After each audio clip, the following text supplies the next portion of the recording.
नमस्कार बच्चों, स्वागत है आपका सबका मेंटोर चैनल पर। क्लास 9th के स्टूडेंट, ये है आपकी नई वाली एनसीईआरटी एसएसटी की किताब और हम कर रहे हैं चैप्टर नंबर 8।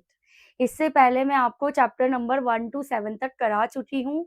आप वो वीडियोस देख लो। हर एक चैप्टर के लिए एक वीडियो इनफ है। पूरे वीडियो के अंदर आपका प्रॉपर पूरा चैप्टर टॉपिक वाइज इजी और सिंपल नोट्स के थ्रू करवाया है मैंने। और अगर आपको ये सारे नोट्स चाहिए हैंड्स ऑन, तो आप हमारा टेलीग्राम चैनल सबका मेंटोर ज्वाइन कर लो। वहां पर ये सारा फ्री ऑफ कॉस्ट आपको पीपीटी मिल जाएगी, जिसे आप एग्जाम से पहले रिवाइज भी कर सकते हो।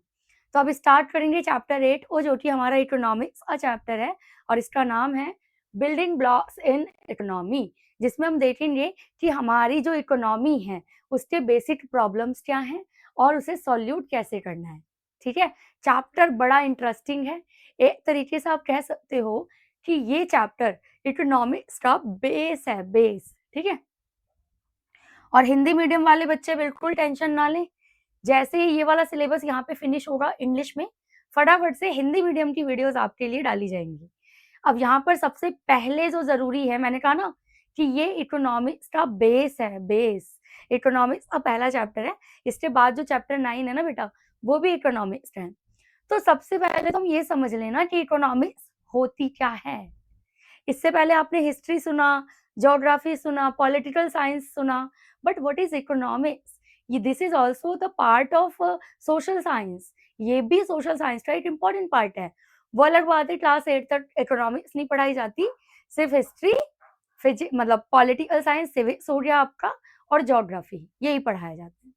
इकोनॉमिक्स है बेटा study of people use limited resource to satisfy unlimited want. Very very important भाई। इकोनॉमिक्स हमें ये सिखाती है कि जो लोग हैं वो लिमिटेड रिसोर्सेज को कैसे यूज करें अपने अनलिमिटेड वांट्स को सेटिस्फाई करने के लिए। यस, इकोनॉमी के अंदर हम यही पढ़ते हैं बेटा कि हमारी जो डिजायर्स है, हमारी जो नीड है, जो वांट्स हैं, वो बहुत सारी हैं, लेकिन जो रिसोर्सेज हैं, चाहे वो हवा है, पानी है, पैसे हैं, whatever the resources are, वो लिमिटेड हैं। मेरी जेब में पैसे गिनती के हैं, लेकिन मेरी इच्छाएं अनगिनत हैं। समझ रहे हो? जेब में पैसे मैंने गिनती के 10 रुपए रखे हैं, पर मैं खाना चाहूंगी 100 रुपए वाला प्लेटर। तो ये है इकोनॉमिक्स, जो सॉल्यूशन बताएगा कि करना क्या है। ये हेल्प करता है इंडिविजुअल्स की, बिजनेसमैन की और गवर्नमेंट की to make the best decision. अब क्योंकि पैसे लिमिटेड हैं, क्योंकि हमारे पास जो रिसोर्सेज है वो लिमिटेड हैं, तो हमें कौन सी चॉइस लेनी है, कौन सी चीज सिलेक्ट करनी है, ये हेल्प करने में हमें मतलब हेल्प करता है हमारी इकोनॉमिक्स। अब चाहे वो हम इंडिविजुअल हैं, हमारे देश की सरकार है, या कोई बिजनेसमैन है ना। अब बिजनेसमैन के पास भी क्वेश्चन होगा कि उसके पास तो लिमिटेड ही पैसे हैं, तो वो कोई एक ही बिजनेस डालेगा, या तो कपड़ों का या तो फूड का, है ना। क्वेश्चन आ गया ना। तो यहाँ पर हम देखते हैं it is the study of limited resource and unlimited wants. चाहिए बहुत कुछ पर पैसा बहुत ही लिमिटेड है। So unlimited wants plus limited resources plus choice. तो चॉइस क्या करें, कौन सी चीज है जो हमें लेनी चाहिए अकॉर्डिंग टू दैट टाइम, ये सिखाता है हमें इकोनॉमिक्स। जैसे मैंने कहा मेरी जेब में 10 रुपए हैं, राइट। अब या तो मैं 10 रुपए के मोमोज खा सकती हूँ, या मुझे 10 रुपए का पेन लेना है बढ़िया सा, जिससे मैं पढ़ाई करूंगी। तो मेरे पास क्या है, रिसोर्सेज लिमिटेड है, 10 ही रुपए हैं, पर वांट्स तो ज्यादा है। मैं तो ये चाहती हूँ कि पेन भी मिल जाए और मोमोज की प्लेट भी मिल जाए, तो ये तो पॉसिबल नहीं है। तो इकोनॉमिक्स मुझे ये सिखाएगा कि देख भाई, तेरे लिए पढ़ाई ज्यादा जरूरी है, और मोमोज खाने से तो वैसे भी बस टेस्ट ही आएगा, और उसके बाद तो सब कुछ पेट में वही हो जाना है ना, डाइजेशन हो जाना है सब कुछ, और मोमोज खाने तुम्हारे लिए अनहेल्दी भी रहेगा। तो मेरे लिए बेस्ट चॉइस होगी कि मैं पेन खरीद लूँ। ठीक है, तो ये सिखाता है इकोनॉमिक्स, इसीलिए इंपॉर्टेंट है पढ़ना। आ जाओ आगे। बहुत प्यारा सा चैप्टर है, इंपॉर्टेंट है, छोटा सा क्यूट सा चैप्टर है। नीड और वांट में डिफरेंस समझना होगा बेटा। मुझे किसी चीज की नीड है और किसी चीज की वांट है, इन दोनों के बीच में माइनर सा डिफरेंस होता है, ये ध्यान रखना। मुझे नीड है पेन की, नीड जरूरत, क्योंकि उस पेन से मैं पढ़ाई करूंगी। पर मेरी वांट है मोमोज, मैं चाहती हूँ मोमोज खाना, पर मुझे जरूरत पेन की है। तो कई बार हम ये कह देते हैं नहीं नहीं नहीं आई नीड मोमोज, वो गलत है। मोमोज की नीड कभी हो ही नहीं सकती। क्यों? मोमोज खाए बिना मैं मरे थोड़ी जा रही हूँ या मेरा कोई काम थोड़ी बिगड़ रहा है। तो नीड्स और वांट्स दोनों में डिफरेंस समझना बहुत जरूरी है। देखो प्यार से, यस, नीड यानी आवश्यकताएं और वांट्स यानी इच्छाएं जो कभी खत्म नहीं होती।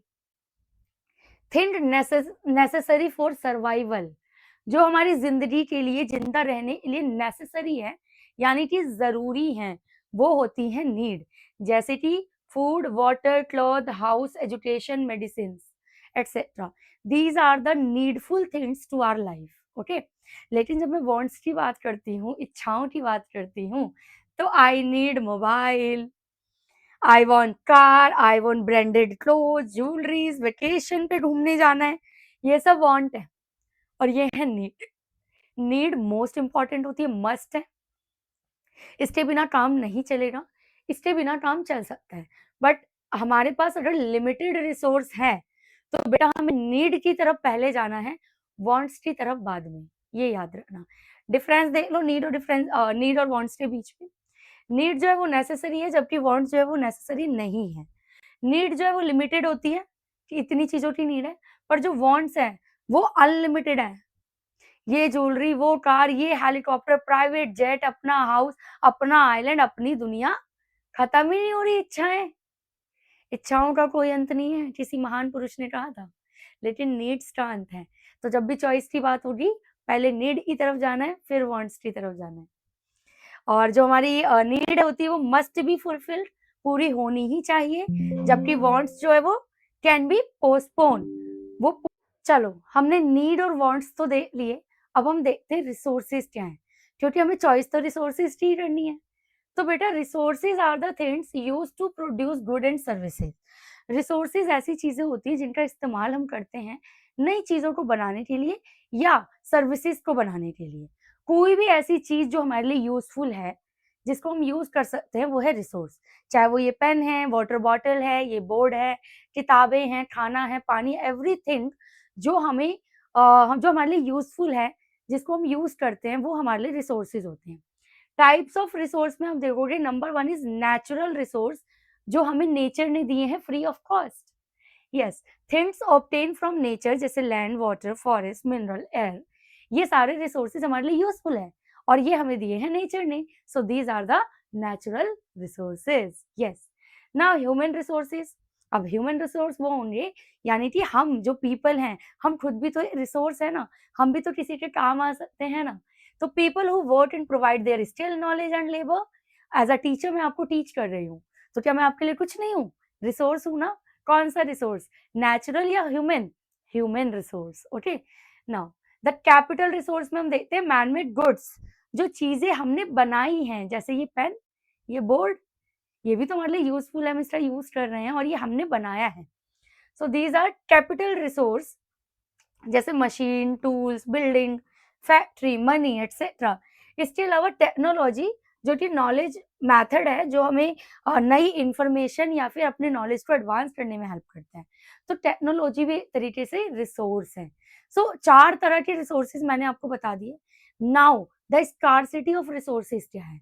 स्कार्सिटी का मतलब होता है दुर्लभता या कमी, या ऐसी चीज जो लिमिटेड है, खत्म हो सकती है। So scarcity means resources are limited, but human wants are unlimited. Scarcity यही कहता है कि resources limited है, पर हमारी wants unlimited है। तो अगर हम अपनी wants को पूरा करना चाहें, इन resources से मैच हो ही नहीं सकता। wants यहाँ है, resources यहाँ है, तो इसी गैप को हम कहते हैं scarcity। ओके, नाउ फॉर्मूला क्या है? Unlimited wants plus limited resources बनता है स्कार्सिटी। अगर हमारी वांट्स अनलिमिटेड नहीं होती ना, जितने रिसोर्स उतने ही वांट्स, तो इक्विलिब्रियम हो जाता, बराबर हो जाती दोनों चीजें, बट बराबर नहीं है। That's why here the scarcity is present. चलो आगे चलते हैं। चॉइस। अब क्योंकि स्कार्सिटी है, सारे रिसोर्सेज तो ले ही नहीं सकते, तो हमें करनी पड़ती है चॉइस, या तो ये या तो वो। मैंने शुरू में ही बताया आपको, या तो मुझे पेन लेना है या तो मोमोज की प्लेट। तो यहाँ पर हम देखते हैं choice, since resources are limited, क्योंकि चीजें लिमिटेड है। पैसे मेरे पास 10 ही रुपए हैं, दोनों चीजें मैं नहीं ले सकती, so people must choose between alternative. तो हम ऑल्टरनेटिव चुनते हैं कि ये नहीं तो वो। जैसे मैंने अपनी मोमोज की प्लेट स्किप कर दी और मैंने खरीद लिया पेन, मैंने स्किप किया ना। अब यहाँ पर एक एग्जाम्पल दिया है, मान लो आपके पास रिसोर्स है 100 रुपीज, ये है आपका रिसोर्स। अब देखते हैं आप क्या क्या चीजें लेना चाहते हो। बाय अ नोटबुक और सेव मनी। अब या तो आप 100 रुपए का एक नोटबुक लेना चाहते हो या फिर 100 रुपए को सेव करना चाहते हो। तो आपको करनी पड़ेगी चॉइस, क्या जरूरी है आपके लिए, नीड क्या है, उसके अकॉर्डिंग आप यहाँ पर चूज करोगे। Only one option can be chosen, but ध्यान रखना कि सिर्फ एक ही ऑप्शन आप अपना सकते हो। या तो आप 100 रुपए यहाँ पर सेव कर लोगे या तो 100 रुपए की नोटबुक लोगे। अगर आपको नोटबुक की नीड है तो आप नोटबुक ले लो, अदरवाइज आप सेव कर सकते हो। ठीक है। Now what is opportunity cost, ये भी बड़ा इंपॉर्टेंट है, इजी सा कॉन्सेप्ट है। अवसर लागत, इसका मतलब होता है the value of the next best alternative that is given up. दूसरी वाली चीज जो हमने गिवन अप कर दी, जिसे हमने नहीं लिया, उसकी वैल्यू है अपॉर्चुनिटी कॉस्ट, जो चीज हमें नहीं मिली। दो में हमें करना था चूज, या तो नोटबुक या तो सेविंग। मान लो मैंने 100 रुपए सेव कर लिए, नोटबुक नहीं खरीदी, तो नोटबुक की जो वैल्यू है वो है अपॉर्चुनिटी कॉस्ट। जो बेस्ट ऑल्टरनेटिव मैंने छोड़ दिया, जैसे पेन और मोमोज वाला एग्जाम्पल ले लो, मान लो 10 रुपए का मैंने पेन खरीद लिया, तो जो मोमोज की वैल्यू थी वो है opportunity cost. Okay, for an example you have 100 rupees. अब या तो आप यहाँ पे शूज ले लो या फिर बैग ले लो। तो अगर आपने शूज लिया तो बैग का जो कॉस्ट है वो है अपॉर्चुनिटी कॉस्ट, जो आपने छोड़ दिया, जो चीज मिल नहीं पाई। कहते हैं ना जिंदगी में हर चीज नहीं मिल सकती, तो जो बेस्ट ऑल्टरनेटिव हमने छोड़ा वो है अपॉर्चुनिटी कॉस्ट। समझ आया? हमारे पास दो ऑप्शन थे, हमने एक को चूज किया, दूसरे को छोड़ा। जिसको छोड़ा उसकी जो वैल्यू है वो होती है opportunity cost, the best given up, value of the best given up. समझ में आया? अब आगे चलो। Now production possibility curve, PPC बोलते हैं इसको, बहुत इजी है, कुछ भी नहीं है इसमें। पीपीसी शो करता है different combination of two goods that can be produce using available resources. जितने हमारे पास रिसोर्स हैं उसी में हम दो चीजों को कितना प्रोड्यूस कर सकते हैं वो पीपीसी के थ्रू दिखाया जाता है, जो कि यहाँ पर आप एक ग्राफ के थ्रू देख भी सकते हो। जैसे आप देख रहे हो ना, यहाँ पे हर एक पॉइंट आपको कोई ना कोई एक आप कह लो कि मैचिंग पॉइंट दिखाएगा, और आपका जो पीपीसी कर्व होता है, ये देखो एग्जाम्पल के लिए, ये रहा बुक्स का और ये रहा पेन्स का। तो दो गुड्स को हम सेम अमाउंट में कैसे ले सकते हैं, डिवाइड कर सकते हैं, वो दिखाता है पीपीसी। तो यहाँ पे आप देख रहे हो कि 100 पे जब हम आ रहे हैं तो पेन रुक रहा है और 100 पर ही बुक्स। तो ये पीपीसी कर्व हमेशा इस डायरेक्शन में आता है, डाउनवर्ड, याद रखना। और ये हमें बताता है कि रिसोर्सेज लिमिटेड हैं, अगर मैंने यहाँ पर थोड़ा भी बढ़ाया तो यहाँ पर कम करना पड़ेगा। ठीक है।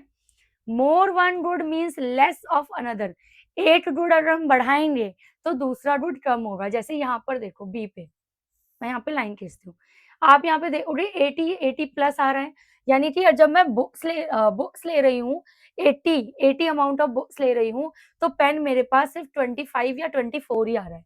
तो आप ये देखोगे कि जहां भी ये मैच हो रहा है, एक गुड का अमाउंट जब बढ़ेगा तो दूसरे का कम हो जाएगा, क्योंकि रिसोर्सेज लिमिटेड होते हैं। Every choice has an opportunity cost, जो मैंने बताया, हर एक चॉइस पे आपको अपॉर्चुनिटी कॉस्ट छोड़नी होगी, दूसरे की वैल्यू को छोड़ना होगा। एग्जाम्पल के लिए more books less pen, more pen less books. So what does economics deal with? तो ये जो इकोनॉमिक्स है, जो ये सब्जेक्ट है एसएसटी का, ये किन चीजों के लिए डील करती है, क्या क्या सिखाती है हम? Number 1 is production, how goods and services are produce, कैसे गुड और सर्विसेज को प्रोड्यूस किया जाता है, उत्पादन किया जाता है। जब आप एक फैक्ट्री खोलोगे, बिजनेस वर्कर बनोगे, बिजनेसमैन वुमेन बनोगे, तब आपको इकोनॉमिक पढ़नी ही पड़ेगी। फिर आता है कंजम्पशन, कि पीपल किस तरीके से गुड और सर्विसेज को कंज्यूम करते हैं, कौन सी चीजें लोग प्रेफर करते हैं, उसी के अकॉर्डिंग हम अपना इकोनॉमिक्स जो है वो सीखते हैं। फिर आता है डिस्ट्रीब्यूशन, कि गुड और इनकम को कैसे डिस्ट्रीब्यूट किया जाए, अगर मेरे पास इतने पैसे हैं तो मैं कैसे बाकी का सामान जो है वो खरीदूं। फिर आता है प्राइस, तो प्राइस क्या है, determination of price of goods and services, किसी भी सामान या सर्विस का प्राइस कितना होना चाहिए, कब होना चाहिए, ये सारी चीजें हम सीखते हैं इकोनॉमिक्स के अंदर। इसके अलावा एम्प्लॉयमेंट यानी रोजगार, इनकम, सैलरी, ये सारी चीजों से डील करता है इकोनॉमिक्स। इसीलिए हिस्ट्री, पॉलिटी और ज्योग्राफी के अलावा एसएसटी का एक पार्ट बनाते हैं हम इकोनॉमिक्स को। ओके, तो पॉइंट्स के साथ साथ मैंने एक्सप्लेनेशन भी दी हुई है। आगे देखो, स्कोप ऑफ इकोनॉमिक्स क्या है। अगर आप इकोनॉमिक्स पढ़ते हो तो आगे चल के आपके पास कौन कौन से स्कोप है, आप क्या क्या काम कर सकते हो। नंबर 1, पॉलिसी मेकिंग, आप हेल्प कर सकते हो गवर्नमेंट की ताकि वो नई नई पॉलिसीज बनाए हमारे देश की इकोनॉमी को ग्रो करने के लिए। नंबर 2, बिजनेस कंसल्टेंट, आप बिजनेस कंसल्टेंट बन सकते हो, लोगों को कंसल्टेंट गाइडेंस दे सकते हो कि सही टाइम पे कौन सा बिजनेस कब कितने रुपए में शुरू करो, ठीक है, क्योंकि आप इकोनॉमिक्स पढ़े हुए हो, आप एडवाइस कर सकते हो। फाइनेंस, फाइनेंस का काम कर सकते हो, managing money, investment, banking, financial planning, CA, chartered account का जो काम होता है, ये सब आप इकोनॉमिक्स के अंदर ही करोगे। फिर आता है रिसर्चर, आप स्टडी कर सकते हो इकोनॉमिक प्रॉब्लम को और उनके सॉल्यूशन को फाइंड आउट कर सकते हो, तो you can be economic researcher. इसके अलावा एजुकेशन में जा सकते हो, यानी कि आप इकोनॉमिक्स को एज अ टीचिंग सब्जेक्ट भी आगे जाके यूज कर सकते हो। आफ्टर 12th बच्चे इकोनॉमिक्स ऑनर्स भी करते हैं, तो आप प्रोफेसर भी बन सकते हो। So these are the scopes, अगर आप इकोनॉमिक पढ़ोगे तो ये सारे काम आपके लिए ऑप्शन में रहेंगे, ठीक है। तो एक तरीके से ये इंपॉर्टेंस भी है कि हमें क्यों पढ़नी चाहिए economics. Now 3 basic questions of economics, this is the very important thing. Economic के अंदर 3 बेसिक क्वेश्चन हैं जो सामने आते हैं और जिनके आंसर हमें ढूंढने होते हैं। Number 1 is want what to produce, क्या प्रोड्यूस किया जाए, किस चीज का उत्पादन किया जाए। Which good and services should be produce, क्या मुझे एग्रीकल्चर, फल सब्जियों का बिजनेस करना चाहिए, या फिर टेक्सटाइल इंडस्ट्री, या प्रॉपर्टी, स्टेशनरी, या फिर मेडिकल। मुझे बिजनेस करना किस लाइन में है, बेसिकली व्हाट टू प्रोड्यूस। फिर आता है हाउ टू प्रोड्यूस, मान लो मैंने डिसाइड कर लिया कि मैं टेक्सटाइल इंडस्ट्री लगाऊंगी, कपड़ों की इंडस्ट्री लगाऊंगी। अब मेरा है हाउ टू प्रोड्यूस, कैसे। मैं लेबर इंटेंसिव यूज कर सकती हूँ या फिर कैपिटल इंटेंसिव, यानी कि मैं लोगों को लगा सकती हूँ अपने काम में, बिजनेस में, या मैं यूज कर सकती हूँ मशीन्स का। तो 2 ऑप्शन है जब मैं कहती हूँ हाउ टू प्रोड्यूस। फिर आता है फॉर होम टू प्रोड्यूस, जब मैं शर्ट बना रही हूँ तो मैं किसके लिए प्रोड्यूस कर रही हूँ, होम टू प्रोड्यूस। क्या गरीब लोग मेरे टारगेट हैं, या अमीर या मिडिल क्लास, उसी के अकॉर्डिंग मैं अपने प्रोडक्शन में पैसा लगाऊंगी और जो मेरा प्रोडक्ट बनेगा उसका प्राइस भी मैं वहां पर डिसाइड करूंगी। तो ये 3 बेसिक क्वेश्चन है जो इकोनॉमिक्स के अंदर हम डील करते हैं। What to produce, how to produce, whom to produce, याद रखना। नाउ फैक्टर्स ऑफ प्रोडक्शन, जब भी हम प्रोडक्शन करेंगे तो कौन कौन से फैक्टर्स हैं जो उसको अफेक्ट करेगा। नंबर 1, लैंड, मुझे बिजनेस लगाना है, मैंने कहा ना मुझे कपड़े की फैक्ट्री लगानी है, शर्ट की, तो सबसे पहले मुझे जमीन चाहिए, लैंड, और वो फैक्ट्री रेजिडेंशियल एरिया तो हो ही नहीं सकता क्योंकि वहां पे लोग रहते हैं। देन मान लो मैंने जमीन ले भी ली, फिर मुझे चाहिए लेबर, जहां मुझे सस्ते लेबर मिल जाए, कम सैलरी पे लोग मिल जाए काम करने के लिए। फिर चाहिए कैपिटल यानी कि पैसा, ताकि मैं उस पैसे का यूज करूँ सैलरी देने के लिए, मशीन लगाने के लिए। Now the technology also is the part, कि मैं टेक्नोलॉजी यूज करूंगी नॉलेज के लिए और अपने बिजनेस को बढ़ाने के लिए। तो प्रोडक्शन के अंदर 4 फैक्टर है, लैंड, लेबर, कैपिटल, टेक्नोलॉजी, ठीक। आगे इकोनॉमिक सिस्टम कैसे काम करता है वो देखो। तो 3 तरह का होता है इकोनॉमिक सिस्टम, एक होता है प्लान्ड, एक होता है मार्केट और एक होता है मिक्स्ड। जो प्लान्ड इकोनॉमी होती है उसमें government make the all decision, सरकार सारे डिसीजंस लेती है। यहाँ पर गवर्नमेंट की अपने खुद के रिसोर्स होते हैं और कंपटीशन बहुत कम होता है क्योंकि गवर्नमेंट सब कुछ कर रही है। और ऐसा आप देख पाओगे नॉर्थ कोरिया के अंदर, क्योंकि जो वहाँ की गवर्नमेंट है उसी के हाथ में सब कुछ है, वो सब कुछ कंट्रोल कर रही है, पूरे देश का production, market, price, demand, supply, everything. Price, demand, supply, goods, ये सब आप अगले चैप्टर में, चैप्टर 9 में पढ़ोगे, जो कि आपका इकोनॉमिक का ही चैप्टर है। दूसरी होती है मार्केट इकोनॉमी, जहां पर प्राइवेट पीपल और फर्म्स काम करते हैं, यानी एक तरीके से प्राइवेटाइजेशन चल रहा है, सब कुछ प्राइवेट है, गवर्नमेंट का कोई रोल नहीं है। प्लान्ड इकोनॉमी में सब कुछ गवर्नमेंट के हाथ में है और मार्केट इकोनॉमी में किसके हाथ में है, आपकी जो प्राइवेट कंपनीज है वो। यहाँ पर प्राइसेस डिपेंड करते हैं डिमांड और सप्लाई पे। अगर लोग किसी चीज की डिमांड ज्यादा कर रहे हैं तो हम उसका प्राइस बढ़ा देंगे क्योंकि लोगों को खरीदना ही है। मोर कंपटीशन, क्योंकि प्राइवेट चीजें हैं तो कंपटीशन ज्यादा है, बहुत सारे लोग आएंगे कंपटीशन में, जैसे कि यूएसए, जापान और हांगकांग, एग्जाम्पल याद रखना। फिर आता है मिक्स्ड इकोनॉमी, जहाँ पे गवर्नमेंट और private sector both work together, जो दोनों मिलकर काम करते हैं। यहाँ पर इंडिया का एग्जाम्पल दिया जाएगा। हमारी इकोनॉमी ना तो प्लान्ड है ना तो मार्केट है, दोनों की मिक्स्ड इकोनॉमी है हमारी। ना तो क्या कहते हैं कैपिटलिस्ट है ये मार्केट वाली, और ना ही सोशलिस्ट है गवर्नमेंट वाली, हमारी मिक्स्ड है। यहाँ पर most countries follow this system, बहुत सारी कंट्री इसी वाली सिस्टम को फॉलो करती है और हमारा इंडिया भी। तो तीनों तरह की इकोनॉमी समझ आ गई। चलो आगे बढ़ते हैं। Now feature of mixed economy, क्योंकि इंडिया के अंदर मिक्स्ड इकोनॉमी है तो हम इसे डिटेल में देखेंगे कि मिक्स्ड इकोनॉमी के क्या क्या फीचर्स होते हैं। ठीक है, नंबर 1, प्राइवेट बिजनेस एग्जिस्ट। यहाँ पे प्राइवेट बिजनेस आपको देखने के लिए मिल जाएगा। गवर्नमेंट प्रोवाइड पब्लिक सर्विसेज, सरकार की तरफ से भी आपको सर्विस मिल जाएंगी क्योंकि सरकार और प्राइवेट कंपनी दोनों मिलकर काम कर रही है। फेयर कंपटीशन, ना तो कंपटीशन बहुत ज्यादा है ना ही बहुत कम है, नॉर्मल कंपटीशन मिलेगा आपको। कंज्यूमर प्रोटेक्शन, क्योंकि गवर्नमेंट नजर रखती है चीजों पे, तो यहाँ पर कंज्यूमर यानी हम जो उपभोक्ता हैं, हम जो चीजें खरीदने वाले लोग हैं, हमें प्रोटेक्शन मिलती है फ्रॉम द गवर्नमेंट, और वेलफेयर प्रोग्राम चलाया जाता है गवर्नमेंट के द्वारा। So India follow mixed economy, both government and private sector work together for the welfare of the people, ताकि हमारे यहाँ पे जो अमीर लोग हैं उनका भी काम चल जाए, जो गरीब लोग हैं उनका भी काम चल जाए। समझ रहे हैं ना। पब्लिक गुड क्या होते हैं, जो सबके लिए हो प्रोवाइड किए जाए गवर्नमेंट की तरफ से, the goods provided by the government to everyone, जैसे कि road, street light, public hospital, government school, park, ये सारी चीजें ऐसी चीजें हैं, ऐसे गुड और सर्विसेज हैं जो सबके लिए अवेलेबल हैं और ये हमारे टैक्स से बनाए जाते हैं। तो कोई एक बंदा नहीं कह सकता कि मेरी रोड है या मेरी गली है ना, ये हम सबकी है, गवर्नमेंट ने सबको दिया है। चलो, the last topic of the chapter, economic survey of India.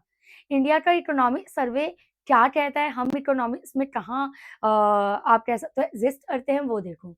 So economic survey of India जो है वो पब्लिश करता है हर साल द मिनिस्ट्री ऑफ फाइनेंस, कि हमारे देश में कहाँ पे कितना पैसा लग रहा है और कहाँ पर लगाने की जरूरत है। ये रिव्यू करता है कंट्री की इकोनॉमिक परफॉर्मेंस को, कि हमने साल के अंदर कैसा परफॉर्म किया, कितने पैसे जनरेट किए और कहाँ कहाँ पर पैसा लगाया। ये हेल्प करता है प्रिपेयर करने में यूनियन बजट।